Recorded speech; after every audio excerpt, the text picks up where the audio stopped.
여러분 반갑습니다. 자, 시험 보느라 정말 고생 많으셨어요.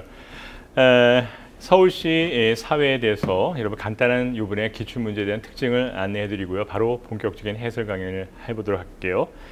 이번 서울시 문제는 작년의 문제와 비교를 한번 해볼까요? 과목별 문항의 비중이 나왔는데요. 작년 9월 7일에 봤던 서울시 문제는 법과 정치, 사회문화, 경제 문항별 비중이 법과 정치와 사회문화가 7문제, 7문제고 경제가 6문제가 나왔습니다. 근데 이번에는요, 어떤 변화가 있었냐면요. 법과 사회 비중이 굉장히 커졌어요. 그래서 9문항이 나왔고요. 사회문화가 상대로 줄었습니다. 그래서 5문항, 경제는 똑같이 6문항이 나왔죠. 자, 그러면은 이 과목별 비중을 통해서 단원별로 법과 정치, 사회문화의 단원별로 어떠한 내용들이 단원별로 출제된지 한번 비교해 볼까요? 작년은 9월달에 7월달에 봤던 문제는 어떻게 나왔냐면 이렇게 나왔습니다.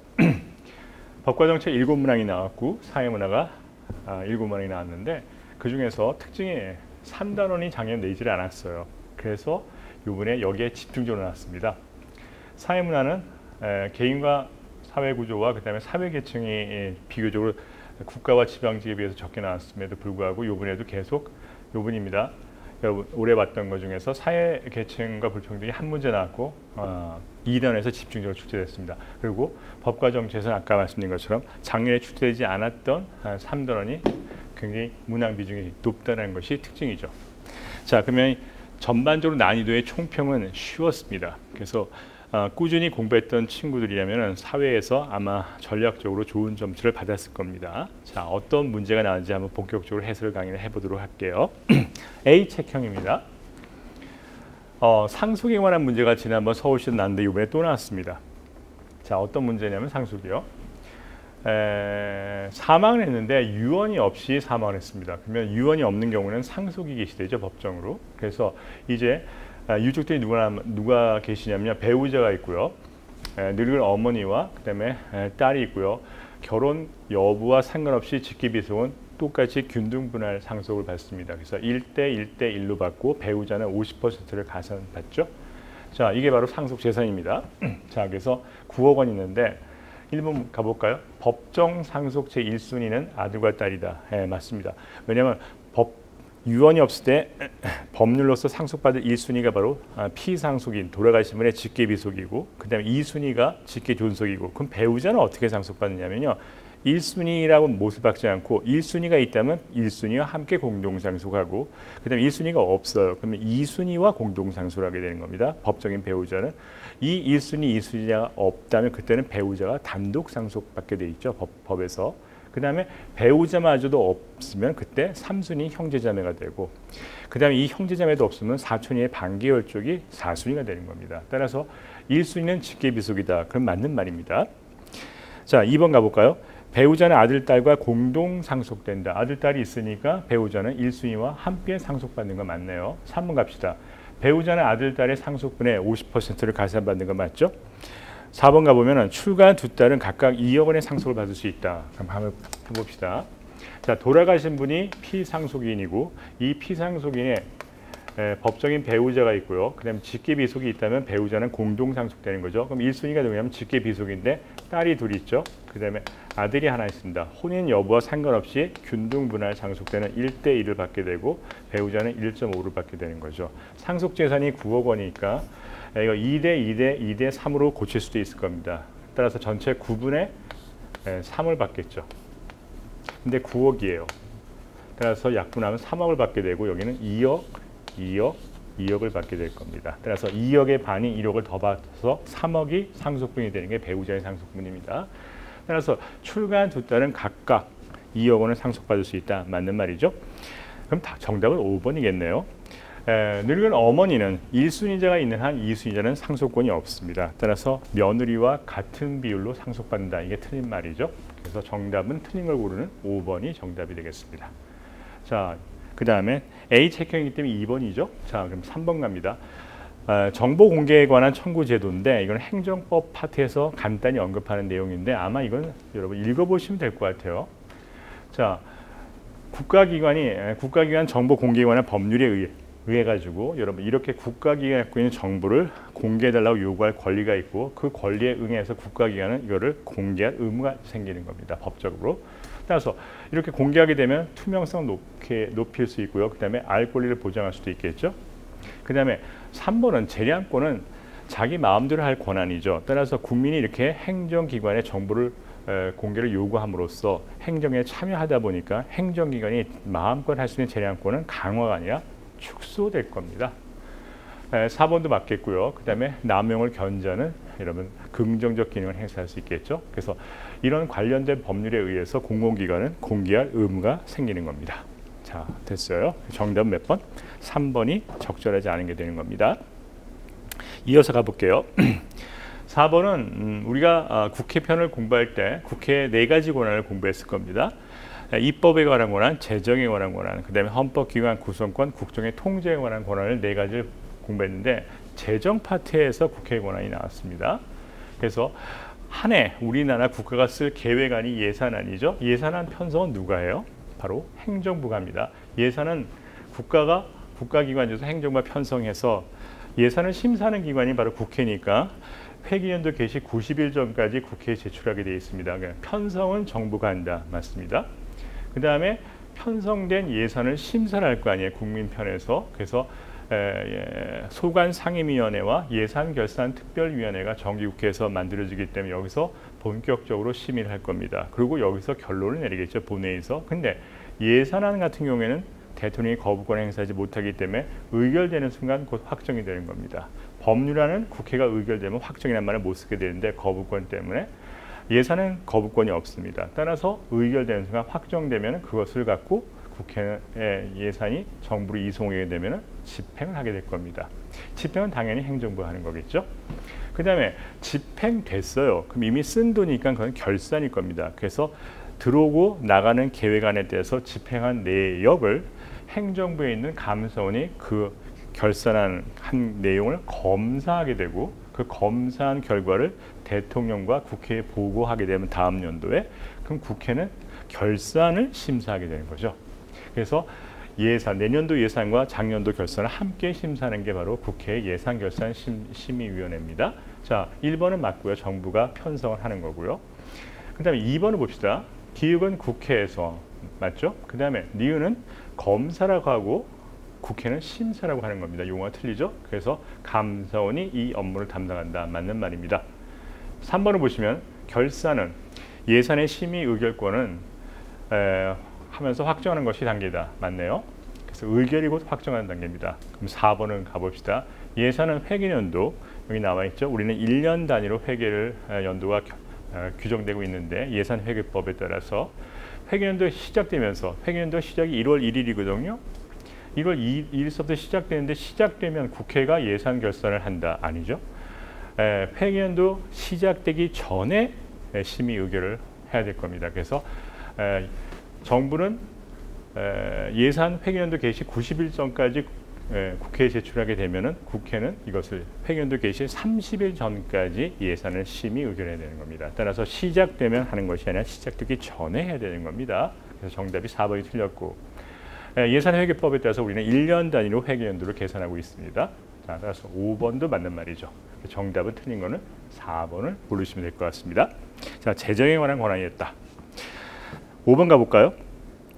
이건 전형적인 문제였을 겁니다. 정부 형태. 법과 정책 2단원에 처음에 나오는 내용인데요.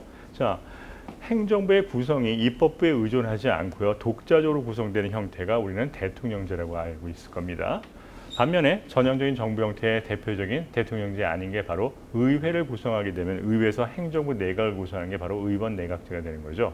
여기까지는 여러분 다 공부하신 분들은 맞출 수 있을 겁니다. 그럼 여기서 이제 선택지를 가봅시다. 기역, 니은 모두 사법권은 독립되어 있다. 왜냐하면 입법부와 행정부가 분리 독립되어 있거나 입법부와 행정부가 융합되어 있는 것을 물어보는 것이지 여기에 없는 사법부는 어느 제건 전부 다 독립돼서 인권을 보장하는 건 공통점입니다. 따라서 1번은 맞는 말이죠. 2번 갑시다. 기획에서 대통령은 의회가 제출한 법률안에 대해서 거부권을 행사한다. 재의결을 요구하는 것은 입법 과정에 참여하지 않았기 때문에 행정부가 입법부를 견제하는 카드는 거부권밖에 없을 겁니다. 따라서 거부권은 대통령제의 전형적인 견제 수단이 된다는 걸 알 수 있죠. 3번 갑시다. 니은에서 의원이 내각을 겸할 수 있지만 왜냐하면 입법부의 국회의원과 행정부는 여러분 엄마와 아들 관계예요. 따라서 여러분 장관들, 강요들은 국회의원을 겸직할 수 있는 건 당연히 의원 내각제의 전형적인 특징이죠. 여기가 틀렸네요. 따라서 행정부는 입법 과정에 참여할 수도 있어야 될 겁니다. 그래서 정부가 입법 과정에 참여해서 법률안을 제안할 수 있는 제출권도 역시 의원 내각제의 전형적인 요소죠. 그래서 없다가 틀렸죠. 그래서 우리나라의 대통령제를 중심으로 하면서 의원 내각제가 가미되어 있다는 걸 공부하시면서 정부의 법률안 제출권은 의원 내각제 요소입니다라는 걸 배웠죠. 따라서 의원 내각제는 당연히 법률안 제출권이 정부에 갖고 있을 겁니다. 따라서 3번이 틀렸고 4번 갑시다. 기획에서 의회는 대통령이 임명한. 자, 대통령제는 막강해요. 왜냐하면 대통령은 행정부의 수반이자 곧 국가의 원수입니다. 따라서 이 대통령이 고위공직자를 임명할 수 있는 대상자가 굉장히 많습니다. 그랬을 때 국민의 대표기관으로서 견제 차원에서 임명에 앞서 사전에 동의를 하고 또는 임명 동의안을 거부시켜서 부결시킬 수도 있을 겁니다. 그 다음에 대통령제에서 또 입법부와 행정부를 견제할 수 있는 게 바로 행정부의 고위공직자의 헌법상 법률을 위반한 법적 책임을 주거나 탄핵 소추권이 있는 것은 당연하죠. 그래서 4번도 맞는 말이고요. 5번 갑시다. 의원 내각제 의회는 내각에 대해서 불신임. 됐죠? 서로 융합되어 있다 할지라도 민주주의이기 때문에 서로 권력 분립의 견제 수단은 있습니다. 그래서 의회가 행정부를 견제하는 게 내각 불신임이고 여기에 대해서 의회를 해산할 수 있는 권한을 갖고 있죠. 의회가 불신임 권한이 있으니까 행정부는 임기가 내각은 수상은 정해져 있지 않기 때문에 정책 책임이 매우 민감합니다. 그래서 내각은 의회 요구에 민감하다. 맞는 말입니다. 정답은 그래서 3번이 틀렸죠. 자, 넘어갑니다. 6번을 봅시다. 자, 이거는 사회문화와 정치, 법과 정치의 교집합이에요. 자, 봅시다. 어떤 단체인지 이 보기를 통해서 읽어보세요. 민간이 중심이 된다. 그 다음에 뭐야? 비정부성을 갖고 비영리성이야. 그래서 이런 단체를 지원하는 법률이 있습니다. 우리나라에서 정부성을 갖추지 않은 민간단체를 지원해 주는데 어떤 거다? 영리를 추구하지 않아요. 그래서 비영리 민간단체 지원에 관한 법률에 의해서 보호받는 단체가 바로 시민단체입니다. 그래서 이런 활동을 하고 있죠. 그럼 시민단체를 봤을 겁니다, 여러분이. 자, 그러면 선택지에서 찾아볼까요? 옳지 않은 걸 고르는 겁니다. 시민단체는 사회문화에서 배웠을 겁니다. 여기서는. 자, 그래서 이익집단과 시민단체, 친목단체는 자발적 결사체니까 가입과 탈퇴가 자유로운 거 맞죠? 자, 2번 갑니다. 사회가 다원화되는데 다양한 이해관계의 갈등을 국회가 제기를 못합니다. 정당도 제기를 못하죠. 그래서 오늘날 현대사회에서 다양한 이해관계가 첨예하게 대립 속에서 갈등을 해결한 주체가 없으니까 스스로 가입과 탈퇴가 자유로운 자발적 결사체를 만드는 게 시민단체의 등장 배경이 맞습니다. 3번 갑시다. 공익을 추구하고 맞죠? 그래서 정당도 국민의 권익을 추구하고 시민단체도 공익을 추구하기 때문에 정부가 일부를 지원해주고 있죠. 자, 공익을 추구하는 거 맞습니다. 정부 정책에 대해서 어떻게 한다? 견제하는 거 맞죠? 그래서 시민단체 등장 배경은 정부와 기업을 견제하기 위해서 제3의 섹터로 등장하게 되는 것이니까 영향력을 행사하는 거고, 그래서 시민단체는 결정하는 기관이 아니라 영향력을 행사하기 때문에 비공식적 정치 과정에 참여자, 결정자가 되는 겁니다. 4번 봅시다. 특정 목표. 그러면 이거 이익집단이 아닌가? 아니죠. 시민단체는 특수한 가치를 추구하는 게 아니라 보편적 가치를 추구하는 겁니다. 다 보편적 가치죠. 어느 시대나. 근데 그 보편적 가치에 일정한 목적을 갖고 있다는 게 바로 특정한 목표입니다. 자, 그러면 특정한 목표를 달성하기 위해서 구성된 조직으로서 2차 집단, 이게 사회문화죠. 그래서 1차 전면적 접촉이 아니라 부분적 접촉하는 2차 집단에 해당된다. 맞죠? 그러면 이제 5번이 틀린 거겠네요. 비공식적 조직으로서 구성원들에게 만족감을 제공한다. 벌써 사회문화에서 배웠을 겁니다.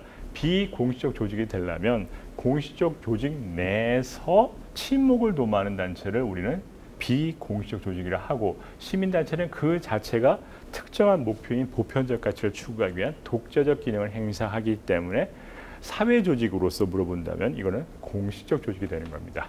됐죠? 그래서 5번은 틀린 정답입니다. 틀린 말이기 때문에 6번의 정답이 되는 거죠. 자, 넘어갑시다. 7번 갑니다. 자, 이제 이런 사회문화에서 개념을 정확히 이해했는지를 사례와 접목시켜서 맞춰봅시다. 아파트는 당신의 가치를 말해줍니다. 이 차를 타는 순간 당신은 특별해집니다. 라는 카피 문구가 여러분을 흔들리게 만들어요. 그래서 이렇게 어떻게 한다? 이렇게 행동하려고 하는 이런 집단은 어떤 집단이냐 물어보는 겁니다. 따라서 자기 행동의 목표와 근거가 되는 집단을 우리는 기준과 근거가 된다 해서 준거 집단이라고 얘기하는 거죠. 정답이 5번이 됩니다. 만약에 내 집단이 되려면요.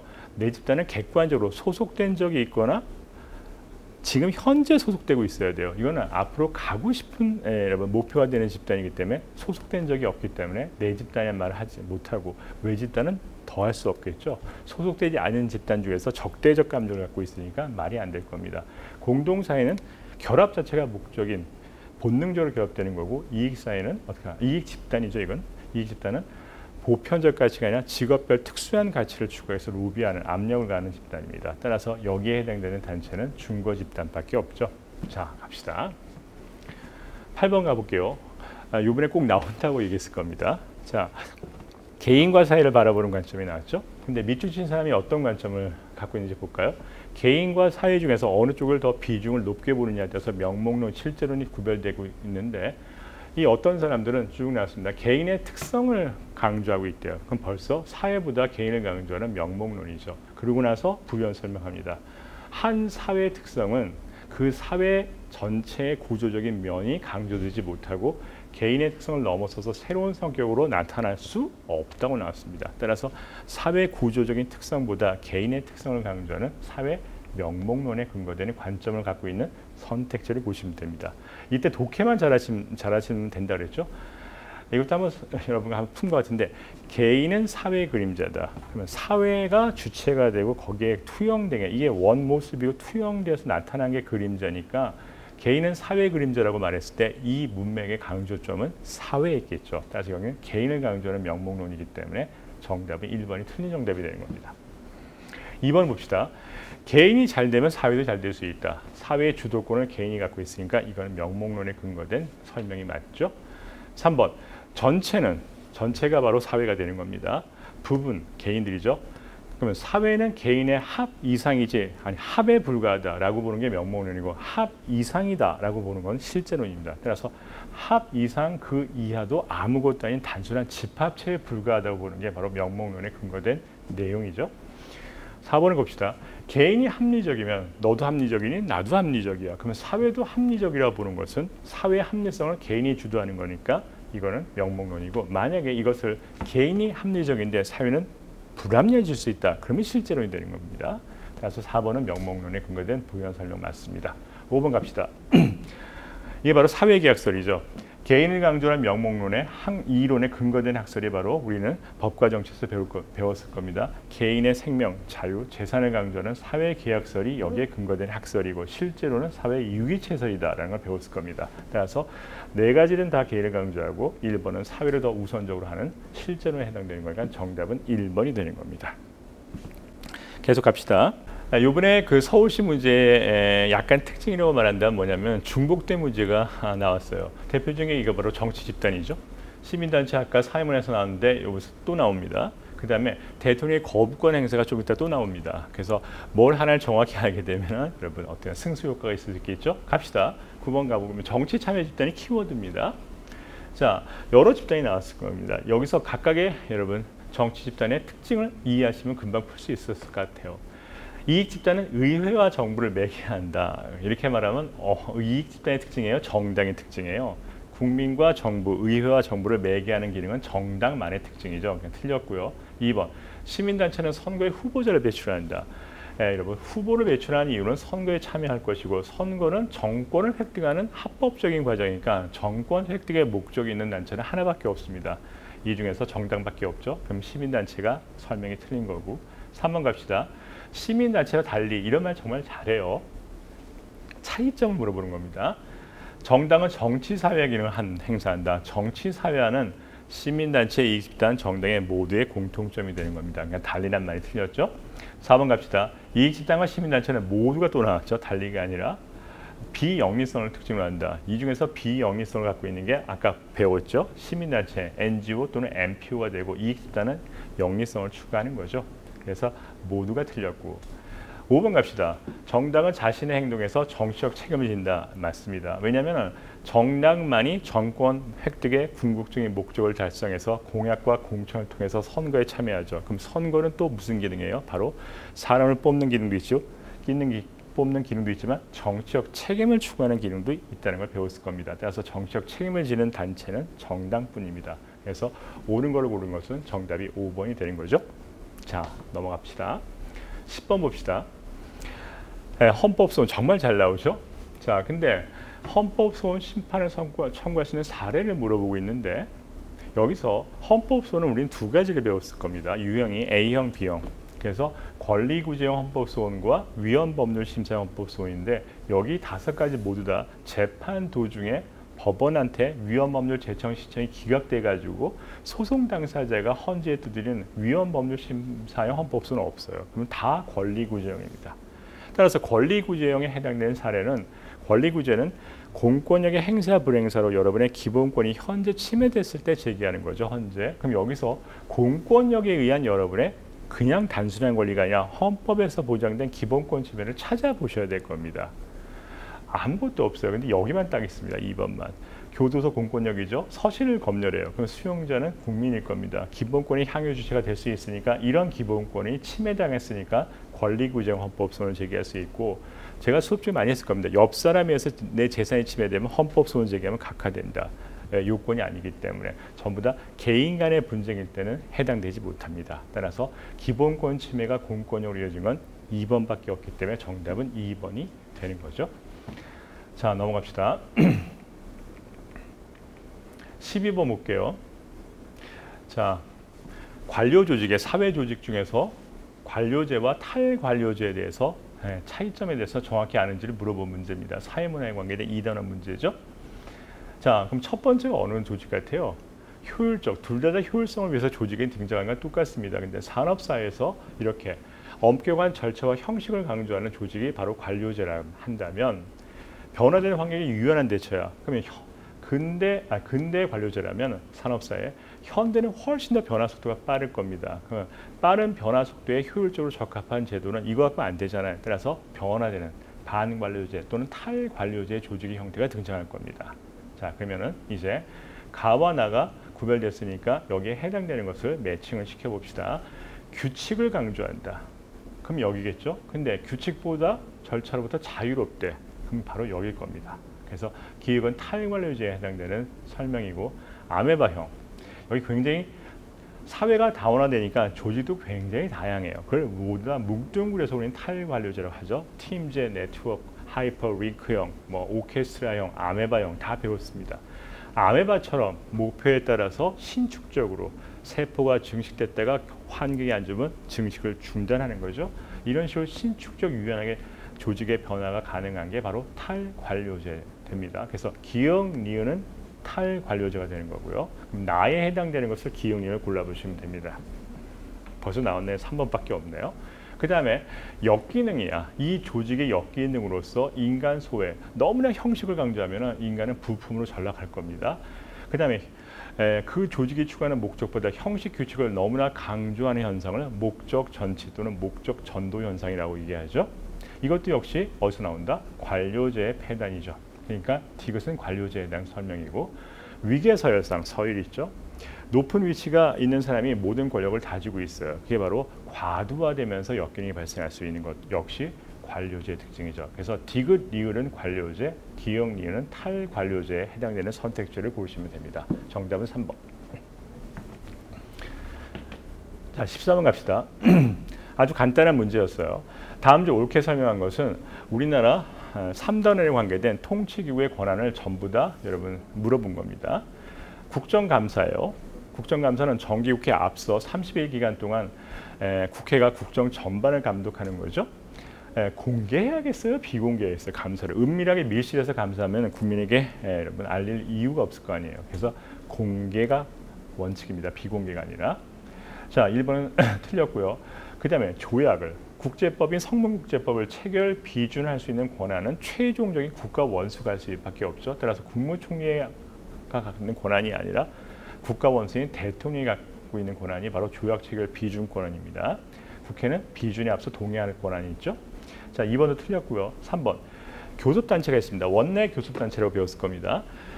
국회의원은 각자가 독립된 헌법기관이기 때문에 우리가 300명을 다 국회의장에 부르기는 너무나 버거워요. 그래서 국회 의정 활동의 효율성을 위해서 원내, 국회 내에서 20명 이상의 국회의원들이 정당별로 구성했을 때 교섭단체를 구성할 수 있죠. 그래서 현재 우리나라 20명 이상 있는 정당이 2개밖에 없습니다. 그러면 2개의 교섭단체인 원내대표만 불러서 의사의 일정을 협의하니까 굉장히 효율적일 겁니다. 따라서 교섭단체의 긍정적 기능은 맞는 답이죠. 4번 가봅시다. 법률안 의결은 이거 우리 외웠을 겁니다. 법률에는 의결 정족수예요. 의결 정족수는 제한이 아닙니다. 일반 의결 정족수로 재과출, 출과찬 이렇게 외웠을 겁니다. 제적 과반수의 출석과 출석 과반수의 찬성으로 일반적 법률안 의결은 결론을 내린다. 그래서 이게 틀린 거고 예산안 처리가 또 나왔죠. 우리 아까 중복됐다는 건데 대통령은 거부권을 행사할 수 있다. 배웠습니다. 대통령이 거부권을 행사할 수 있는 대상은 법률안밖에 없어요. 따라서 개헌안도 거부하지 못하고 그 다음에 예산안도 거부하지 못합니다. 됐죠? 그래서 개헌안은 거부하지 못하니까 국민투표로 확정하게 되고 그 다음에 예산안은 국회가 심의해서 의결하니까 국회에서 확정하게 되고 법률안은 대통령이 거부권을 행사하기 때문에 국회가 의결됐다 할지라도 확정되지 못한다는 것을 배웠을 겁니다. 따라서 예산안 처리에 대통령 거부권을 행사할 수 있다 틀렸죠. 따라서 옳게 설명한 것은 답이 3번밖에 없네요. 다음 문제 갑시다. 다음 케이스가 나왔어요. 그래서 이번에 불법행위 나올 것 같은데 진짜 나왔네요. 근데 일반적인 얘기를 물어봤어요. A에게 사용자 배상 책임입니다. 그래서 불법행위 중에 특수한 불법행위죠. 자, A가 사용자고 고용된 사람이 B입니다. 근데 이 친구가 손님한테 손해를 가했어요. 근데 물어보는 거는 사용자 A가 손해배상을 지려면 일정한 요건을 갖춰야 되는데 알아봐야 될 요건이 아닌 걸 골라보라는 겁니다. 자, B행위가 사회 법질서에 위배되는가? 기억나죠? A가 사용자 배상 책임을 지려면 피용자가 일반 불법행위를 저질러야 됩니다. 그럼 이 사람은 얘한테 일반 불법행위를 저질렀는데 일반 불법행위 요건이 뭐예요? 얘의 행위로 C가 손해가 발생돼야 되고 이 행위가 위법해야 되고 B는 고의과실이 있어야 되고 책임 능력이 있어야 되고 이 위법한 행위와 손해 사이 인과관계까지 있어야 되는 게 일반 불법행위가 된 경우에 한해서 사용자가 지는 겁니다. 따라서 법질서에 위배되는가? 이게 바로 위법성이 있는지 알아봐야 될 겁니다. 2번 봅시다. 감독 중에 발생한 것인가? 왜냐하면 B가 일반 불법행위를 했다 할지라도 이 B가 업무 지시 관계, 사무 집행과 상관없이 해외에 놀러 가서 폭행했다면 사용자는 지지 않아요. 따라서 업무 지시 관계인 감독 관계가 있는 상태에서 일반 불법행위가 돼야만 사용자가 손해배상을 지게 되니까 이것도 알아볼 필요가 있겠네요. 3번 갑시다. B행위가 고의 또는 과실 당연히 알아봐야겠죠. 4번 B는 C가 입은 피해를 배상할 능력이 있는지 물어보는 겁니다. 그러면 이거는 일반 불법행위가 B가 갖춰야 되는 요건 중에서 배상 능력, 즉 경제적 자력이 있는지 여부는 일반 불법행위 요건에 해당되지 않아요. 따라서 이거는 여러분 요건 중에 법적 요건 중에 해당되지 않기 때문에 알아볼 필요가 없는 겁니다. 4번이 정답이네요. 5번 갑시다. B의 행위로 C에게 당연히 손해가 발생해야겠죠. 그래서 이것도 알아볼 필요가 있습니다. 따라서 정답은 4번이 정답이 되게 됐습니다. 자, 다음 문제 갑시다. 헌법상의 권리예요.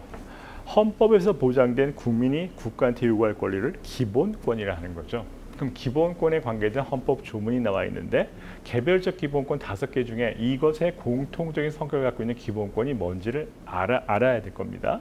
자, 이게 청원할 권리고요. 이게 바로 범죄 피해자 구조 청구권입니다. 둘 다 공통점은 국가의 적정인 행위를 요구하는 청구권 맞아요.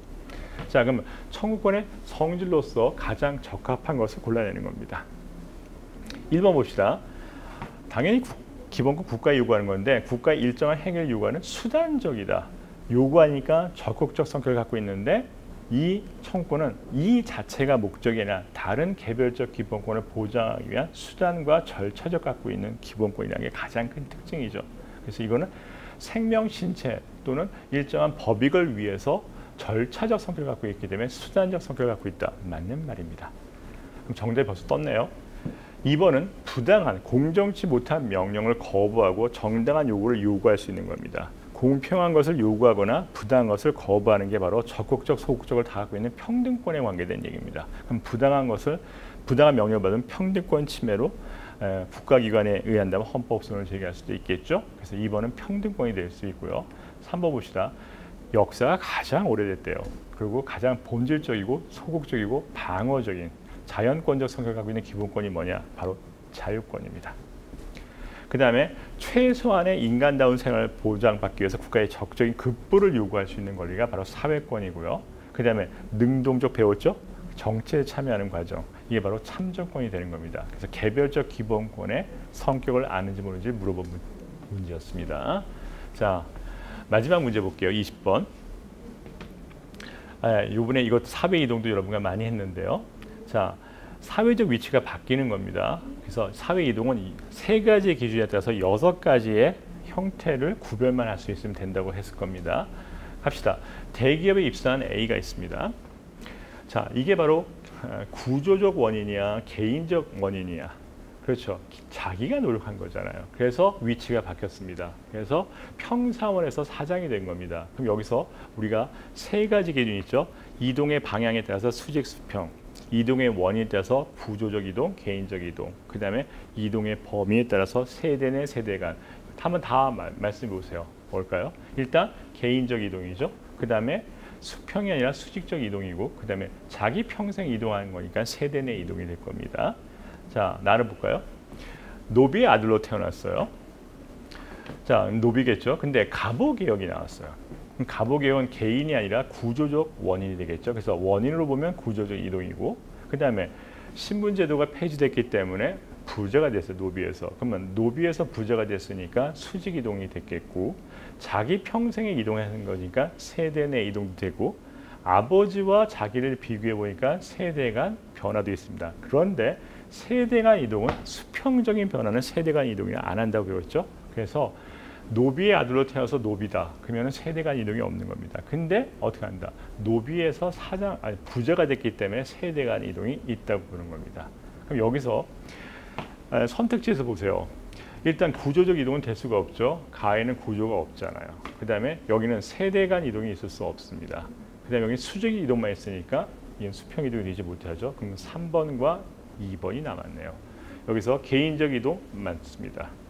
구조적 이동 맞네요. 그래서 정답이 2번이 되고, 수직 이동은 맞죠. 수평 이동은 세대 간에서 노비에서 노비로 갔다고 해서 수평됐다. 아닙니다. 세대 간은 수평적 이동은 없어요.